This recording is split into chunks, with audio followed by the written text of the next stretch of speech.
વિદ્યાર્થી મિત્રો, આના આગલા વિડીયોમાં આપણે ગુપ્ત ઉષ્માની વાત કરેલી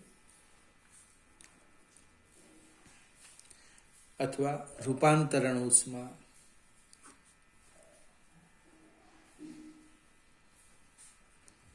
એક અવસ્થામાંથી બીજી અવસ્થામાં રૂપાંતર થવા માટે જરૂરી ઉષ્મા દેખાતી નથી, અદ્રશ્ય છે, ગુપ્ત ઉષ્મા. ગણિતમાં લખ્યું હતું આમ, Q/m. શબ્દમાં છેદવન કરવાનો. એકમ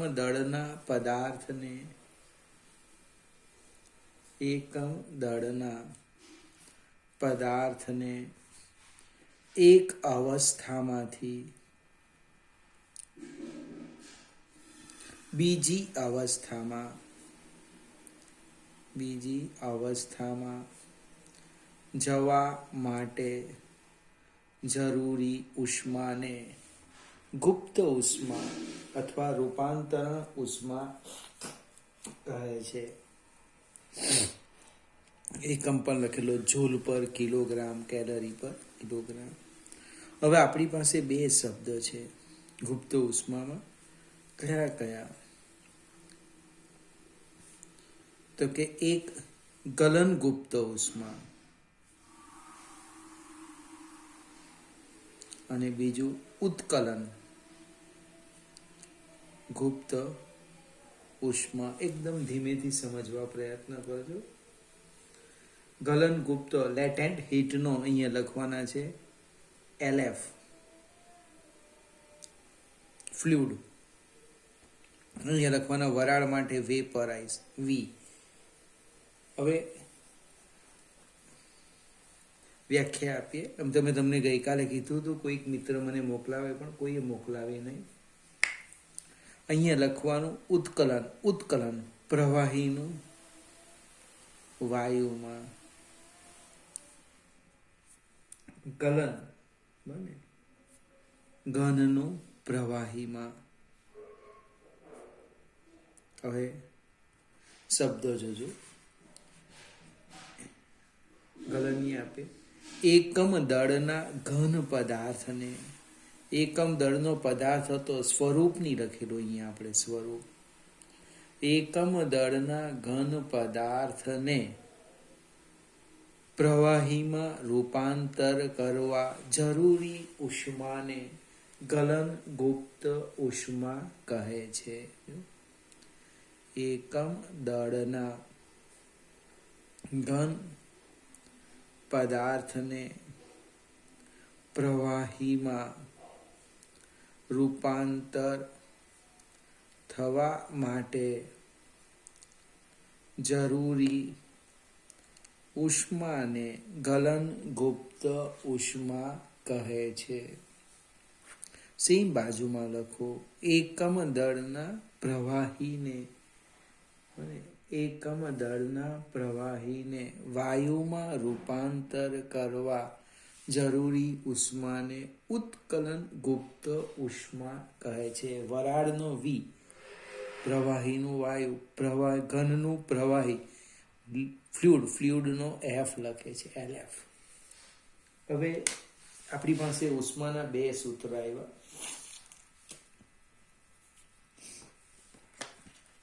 હું એક્ઝામ્પલની વાત કરીશ.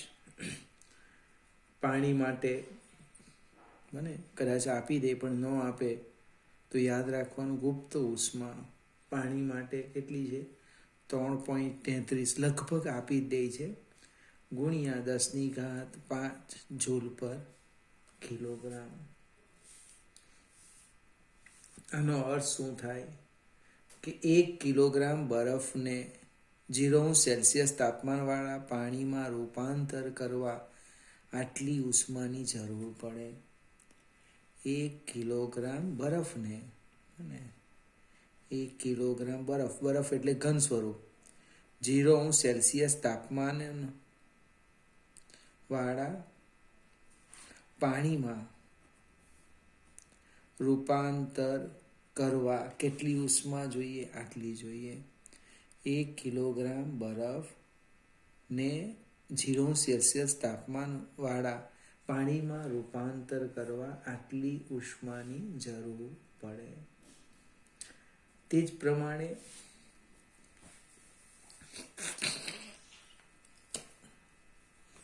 એની ઉત્કલન ગુપ્ત ઉષ્મા લખી દઈએ. અને એલવી એ છે 22.6 ગુણ્યા 10⁵ જૂલ. આ ઉત્કલન ગુપ્ત ઉષ્મા અને આ કઈ લખી ગલન ગુપ્ત ઉષ્મા. 1 કિલોગ્રામ પાણીનું બરફનું 0°C તાપમાનવાળા પાણીમાં રૂપાંતર કરવા જરૂરી ઉષ્માને એટલે કેટલી જોઈએ? આટલી જોઈએ. સેમ 1 કિલોગ્રામ પાણીને બને 100°C તાપમાનવાળા વરાળમાં રૂપાંતર કરવા કેટલી ઉષ્મા જોઈએ? આટલી ઉષ્મા જોઈએ. હવે ઉષ્માની વાત કરું તો મારી પાસે 2 સૂત્ર થાય છે, આપણે નોંધ કરીએ. એક વિશિષ્ટ ઉષ્માધારિતા પરથી આવું લખ્યું હતું, ΔQ = MS ΔT. અને બીજું આપણે ગુપ્ત ઉષ્મા પરથી લખવાના. ગુપ્ત ઉષ્મા Q = ml અને ΔQ = ml. આ બંને સૂત્ર છે. હવે એ સૂત્રનો ઉપયોગ કેવી રીતે કરવાના? સૂત્ર આવડે એ અગત્યનું છે. આના સિવાય પણ સૂત્ર આવશે. આનો ઉપયોગ કરું કે આનો? તો યાદ રાખવાનું, જો તમને તાપમાનનો ફેરફાર આપેલો હોય તો MS ΔT અને ફેરફાર નહીં આપેલો હોય, તાપમાન અચળ હોય, માત્ર અવસ્થા બદલાય, બરફનું પાણી, પાણીનું વરાળ, તો ml. ખ્યાલ આવે કે નહીં આવે? તાપમાનનો ફેરફાર મગજમાં ચાલવા જ મળવું જોઈએ. MS ΔT, તાપમાન અચળ છે ml. આના સિવાય પણ આ ચેપ્ટરમાં લગભગ પાછળથી એક ઉષ્માનું સૂત્ર આવશે. મને 3 થાય છે, 3માંથી કોઈ એકનો ઉપયોગ કરવાનો આપણે આવે. હવે આપણે એક્ઝામ્પલ ગણીશું. ઉદાહરણ જે છે લગભગ 2 જોયા છે, ત્રીજું ઉદાહરણ લઈએ.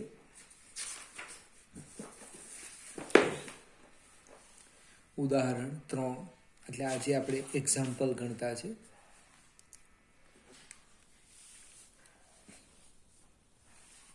.047 કિલોગ્રામ દળ ધરાવતો એલ્યુમિનિયમના એક ગોળાને પૂરતા સમય માટે ઉકળતા પાણી ધરાવતા પાત્રમાં મૂકેલ છે.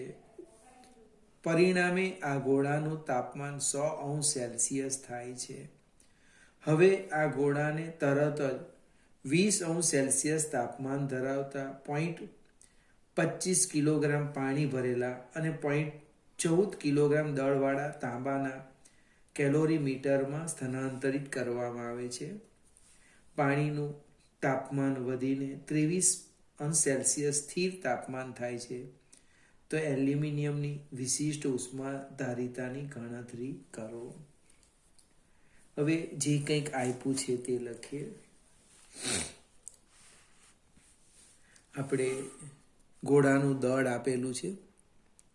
એલ્યુમિનિયમ માટે આપણે એક કામ કરીએ, 1 લખીએ.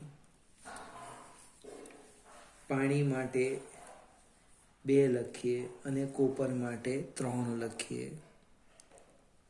આવું કંઈક વિચારીએ. અને કોપરનું પાત્ર છે એના માટે 3 લખીએ. એટલે એલ્યુમિનિયમનું ગોળાનું દળ આપેલું છે 0.047 કિલોગ્રામ. એનું તાપમાન પણ આપ્યું છે, પ્રારંભિક તાપમાન T1 એ 100°C છે. એનું અંતિમ તાપમાન પણ આપ્યું છે 23°C. એટલે તાપમાનનો ફેરફાર હું આમ લખું છું, ΔT1 બને મોટામાંથી નાનું બાદ કરી દેવું. 100 - 23 એટલે કેટલા આવવાના? 77 અંશ સેલ્સિયસ. હવે સહેજ આપણે આગળ જઈએ, પાણી માટે લખીએ. આપણે સામે લખતે તો પણ ચાલે. એલ્યુમિનિયમ, પાણી અને કોપર. ચલો કહીને અહીંયા લખી દેવા. પાણી માટે આની વિશિષ્ટ ઉષ્માધારિતા શોધવાની છે. પાણીનું દળ આપેલું છે M2, એ આપણને 0.25 કિલોગ્રામ. એનું પ્રારંભિક તાપમાન આપ્યું છે 20 અંશ સેલ્સિયસ. એનું અંતિમ તાપમાન છે 23 અંશ સેલ્સિયસ. પાણીની વાત કરું, પાણીના તાપમાનમાં થતો ફેરફાર એટલે એમ ડેલ્ટા T2 બને 3 અંશ સેલ્સિયસ. હવે પાણીની વિશિષ્ટ ઉષ્માધારિતા એ ભાઈ આપણે યાદ રાખવાની, આપવું જોઈએ. અહીંયા લગભગ આપી નથી, પરીક્ષામાં તમારે માગી લેવાનું. 4.18 × 10⁻³ જૂલ પર કિલોગ્રામ × કેલ્વિન. હવે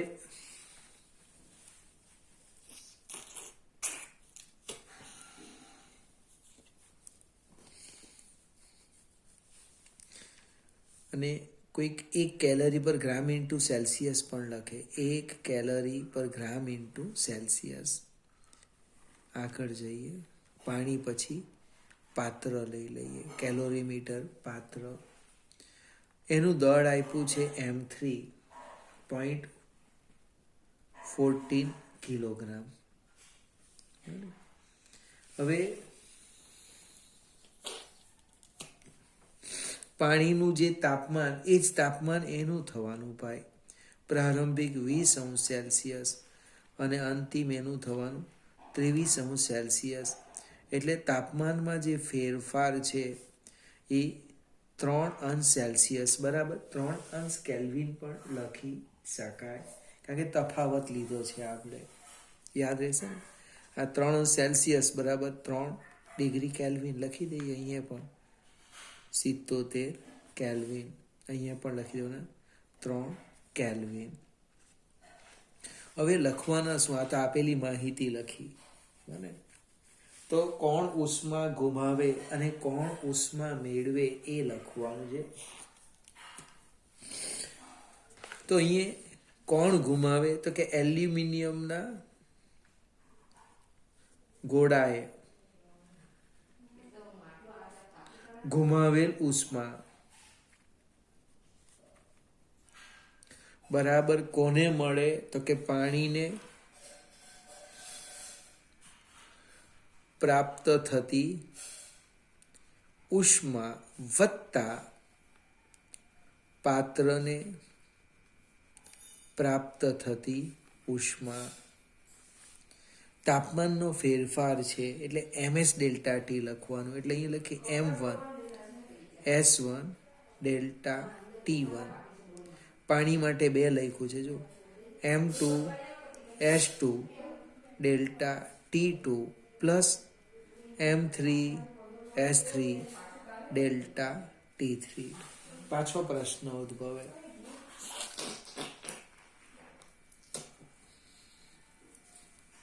કે સૂત્ર આવ્યું ક્યાંથી બને? તો વિશિષ્ટ ઉષ્મા ધારિતા મેં હમણાં જસ્ટ સમજાવ્યું Arya. MS delta T. 1 kilogram દળના પદાર્થના તાપમાનમાં 1 એકમ વધારો કરવા માટે આટલી જોઈએ. તો M દળના પદાર્થના તાપમાનમાં આટલો વધારો કરવા કેટલી ઉષ્મા? તો કે આટલી. આને ગુમાવી, આ લોકોએ પ્રાપ્ત કરી. તો આપણે લખી દઈએ બંનેને સાથે. M1 બને 0.47 S1 શોધવાના છે ગુણ્યા 23 બરાબર M2 0.25 ગુણ્યા S2 જે આપણે જાતે લખેલું છે 10⁻³ ગુણ્યા 3 પ્લસ M3 0.14 ગુણ્યા કોપરના પાત્રની વિશિષ્ટ ઉષ્મા ધારિતા. આપણે S3 લખી દઈએ, એ પણ ચોપડીમાં જોઈને લખવું પડશે. 0.386 × 10⁻³ SI એકમ, એટલે 0.14 ગુણ્યા 0.386 10⁻³ × 3. સાદું રૂપ આપીએ 23 ગુણ્યા 0.047 છે, એ મારી ભૂલ થઈ. 0.047 છે. 23 ગુણ્યા 0.047 એટલે 1.081 S1 બરાબર 0.25 ગુણ્યા 4.18 ગુણ્યા 3 એટલે 3.135 10⁻³ પ્લસ 0.14 ગુણ્યા 0.386 ગુણ્યા 3 એટલે 0.162 × 10⁻³. 10⁻³ સામાન્ય કાઢી લઈએ અથવા આમ લખી દઈએ. જો 3135 દશાંશીનો ખસેડી દીધું, ખ્યાલ આવશે કે 3 જમણી બાજુ 3 ઘાટ ઘટાડી વત્તા 1 2 3 162 એટલે આ બેનો સરવાળો કરી દઈએ. 162 વત્તા 3135 એટલે કેટલા થશે? 3297.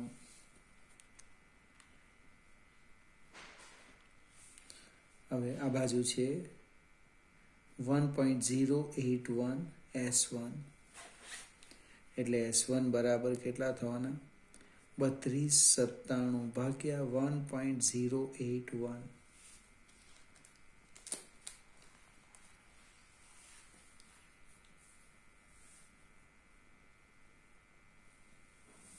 કંઈક ભૂલ કરી છે એવું લાગે છે. 0.047 23 નથી ભાઈ, તાપમાનનો ઘટાડામાં અહીંયા છે 77 છે. 77 23 તો અંતિમ તાપમાન છે. જો જવાબ થોડો ખ્યાલ હતો એટલે પકડાય ભૂલ. 0.047 ગુણ્યા 77 એટલે 3.619.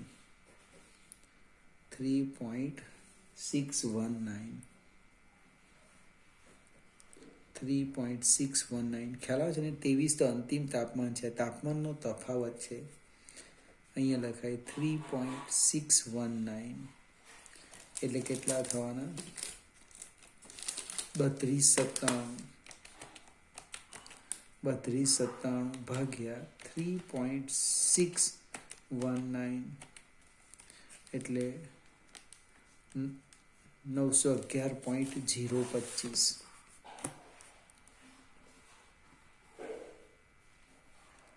આવવાનું S1 એલ્યુમિનિયમની વિશિષ્ટ ઘનતા જૂલ પર કિલોગ્રામ ઇન્ટુ કેલ્વિન. ફરીથી એકવાર સમજાવો.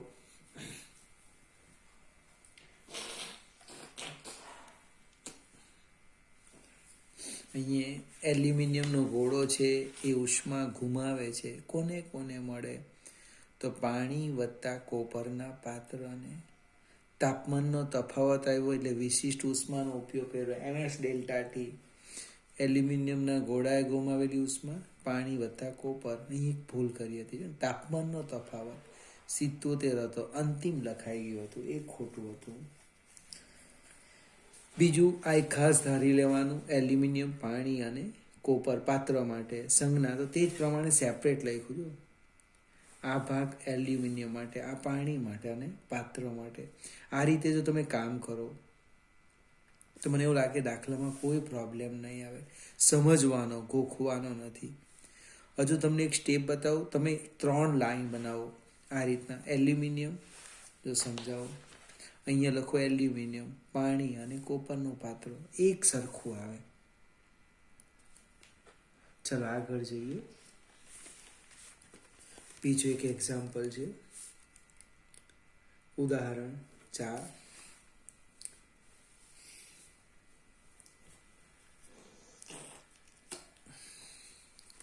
જ્યારે એક પાત્રમાં 0°C તાપમાને રહેલા 0.15 કિલોગ્રામ બરફને 50°C તાપમાને રહેલા 0.30 કિલોગ્રામ પાણીમાં ભેળવવામાં આવે છે, ત્યારે પરિણામી તાપમાન 6.7°C થાય છે. તો બરફને ઓગળવા માટે જરૂરી ઉષ્મા ગણો. પાણીની વિશિષ્ટ ઉષ્મા આપી છે, એસ વોટર 4186 જૂલ પર કિલોગ્રામ ઇન્ટુ કેલ્વિન. હમણે આગળ લખ્યું હતું પાણી માટે 4.18 ઇન્ટુ 10⁶ લખ્યું હતું. બરફનું દળ આપેલું છે, એમ આઈસ 0.15 કિલોગ્રામ. પાણીનું દળ આપ્યું છે 0.30 કિલોગ્રામ. એમ વોટર 0.30 કિલોગ્રામ. ત્યાર પછી પ્રારંભિક અને અંતિમ તાપમાન છે તે જોઈએ.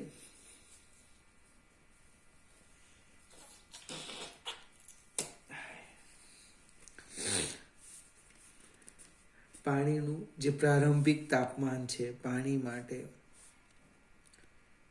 TI લખું. પાણીનું પ્રારંભિક તાપમાન 50°C છે. બરફનું પ્રારંભિક તાપમાન છે, આ તો પાણી એટલે વોટર લખો, બરફ માટે આઈસનો આઈ લખો, 0°C. અંતિમ તાપમાન આપ્યું છે TF 6.7°C. કંઈક આવું છે. આપણો પ્રશ્ન છે બરફને ઓગળવા માટે જરૂરી ઉષ્મા શોધવાની છે. વાસ્તવમાં ગલનગુપ્ત ઉષ્મા શોધવાની છે આપણે. LF અંદર જે લખ્યું છે એના માટે આ બધું જરૂરી નથી. આપણે શોધવાનું શું છે? ગલનગુપ્ત ઉષ્મા. હવે એ કેવી રીતે લખવાના તે સમજાવો.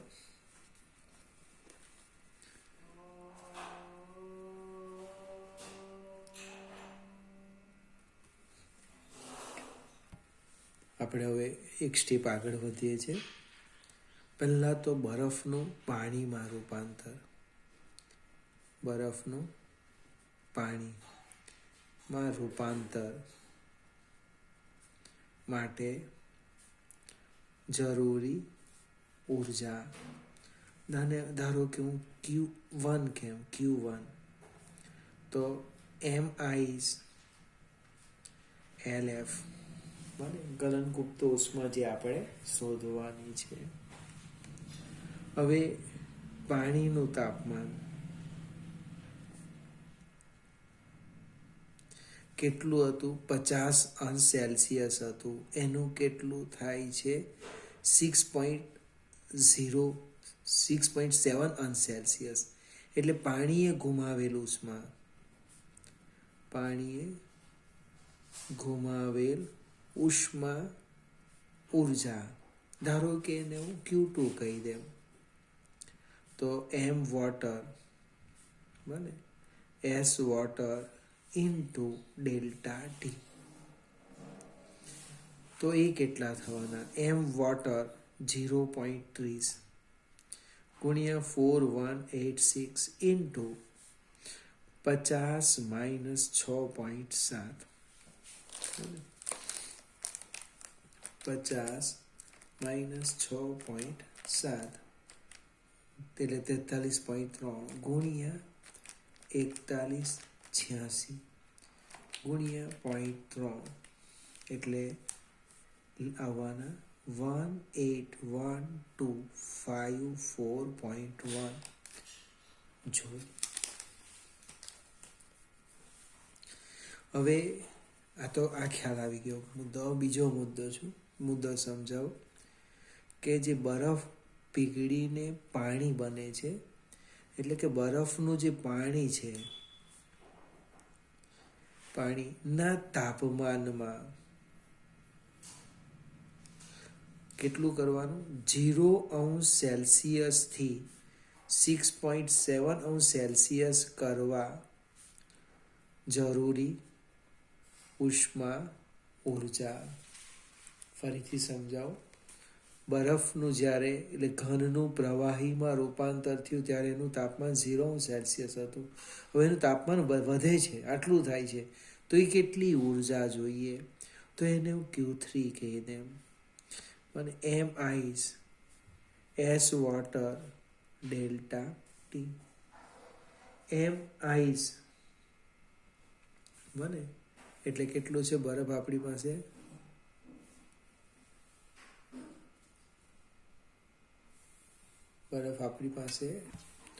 બરફ છે આપણી પાસે 0.15 કિલોગ્રામ ગુણ્યા 4186 ઇન્ટુ 6.7 માઇનસ 0.